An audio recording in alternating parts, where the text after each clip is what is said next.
Cookies घर में बनाकर तैयार कर लेती हूँ, बगैर अंडों के, बगैर ओवन और बगैर बीटर के। ये बहुत ही खस्ता और मजेदार कुकीज आप घर में बेकरी से ज्यादा अच्छे बनाकर तैयार कर सकते हैं। तो चलिए इन मजेदार से फिंगर कुकीज की रेसिपी को देख लेते हैं।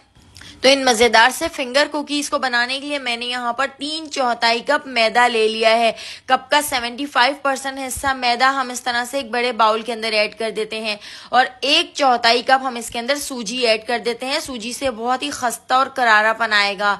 इसके साथ ही 2 टेबल स्पून मैं इसके अंदर मिल्क पाउडर ऐड कर देती हूँ। 1/2 टीस्पून मैं इसके अंदर इलायची का पाउडर ऐड कर देती हूँ और 1 टीस्पून लेवल करके बेकिंग पाउडर ऐड कर देते हैं। इसके साथ ही 10 से 12 बादाम मैंने इस तरह से बारीक हावन दस्ते के अंदर कूट लिए थे। तो 2 टेबल स्पून बारीक कुटे हुए हम इसके अंदर बादाम भी ऐड कर देते हैं और इन सारी चीजों को अच्छी तरह से मिक्स कर लेते हैं। अब एक दूसरा बाउल ले लिया है और इसके अंदर हम ऐड कर देते हैं आधा कप पिसी हुई चीनी।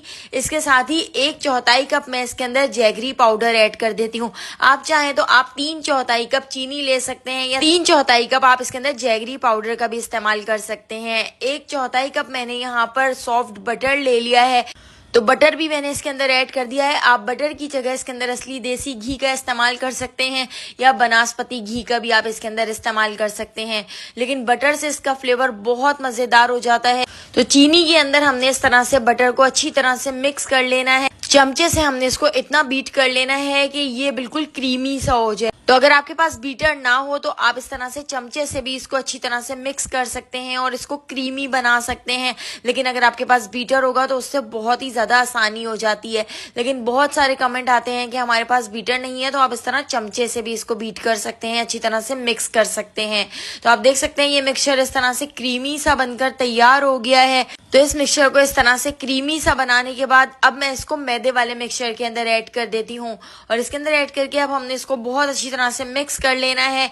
हमने इसका एक आटा गूंद कर तैयार कर लेना है, बिल्कुल सॉफ्ट सा आटा गूंदना है। तो जितनी देर में इसका आटा गूंद रही हूँ आपने मुझे कमेंट करके जरूर बताना है कि आप मुझे किस सिटी और किस कंट्री से देख रहे हैं, ताकि मैं आपका थैंक्स कर सकूं। तो मेरी रेसिपीज को इतना पसंद करने के लिए आप सबका बहुत बहुत शुक्रिया। आप मुझे जरूर कमेंट किया करें। तो यहाँ पर आप देख सकते हैं इस तरह से मैंने इसको अच्छी तरह से मिक्स कर लिया था और आटा गूंदकर हमने इस तरह से तैयार कर लिया है। बिल्कुल सॉफ्ट सा हमने इस तरह से आटा गूंदना है।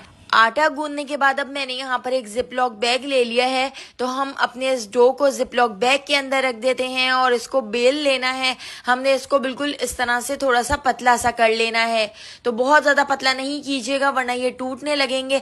बस आपने इस तरह से इसको थोड़ा सा मोटा सा रखना है, ना ही तो बहुत ज्यादा पतला और ना ही बहुत ज्यादा मोटा रखना है।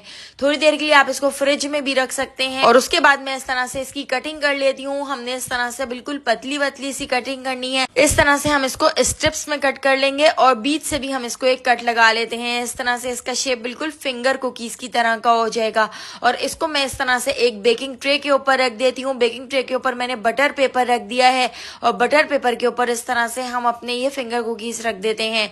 तो मैं इनको ओवन में भी बेक करूंगी और पतीली में भी बेक करूंगी। इसके ऊपर मैंने अच्छी तरह से दूध लगा दिया है, इससे कलर अच्छा आएगा। और यहाँ पर मैंने बारीक कुटे हुए बादाम, पिस्ते, थोड़े से मैंने पंपकिन सीड्स भी कूट लिए थे और वाटरमेलन सीड्स भी कूट लिए थे। तो ये सारी चीजें इस तरह से मैं इसके ऊपर लगा देती हूँ। इस तरह से हमारे बिस्किट्स ऊपर से दिखने में भी बहुत अच्छे लगेंगे। ओवन के अंदर 120 डिग्री पर मैंने तकरीबन 35 मिनट के लिए इसको बेक कर लिया था और पतीली के अंदर मैंने इस तरह से थोड़ा सा नमक डाल दिया था। एक स्टैंड रखकर हम अपनी ये बेकिंग ट्रेस के ऊपर रख देते हैं और इसको 45 मिनट के लिए लो फ्लेम पर हम बेक कर लेते हैं। तो पतीली को आपने पहले प्री हीट कर लेना है और यहाँ पे हमारे पतीली वाले कुकीज भी बनकर तैयार हो चुके हैं और ओवन वाले कुकीज भी बनकर तैयार हो चुके हैं। इतने खस्ता, इतने मजेदार कुकीज बनते हैं कि आप कभी भी बेकरी से नहीं खरीदेंगे। तो अगर आपको कुकीज की ये रेसिपी पसंद आई हो तो लाइक, शेयर और सब्सक्राइब करना बिल्कुल भी मत भूलिएगा। फेसबुक, टिकटॉक या यूट्यूब पे देख रहे हैं तो मेरे चैनल को फॉलो कर लीजिएगा। आने वाली वीडियो तक मुझे दीजिए इजाजत। अल्लाह हाफिज।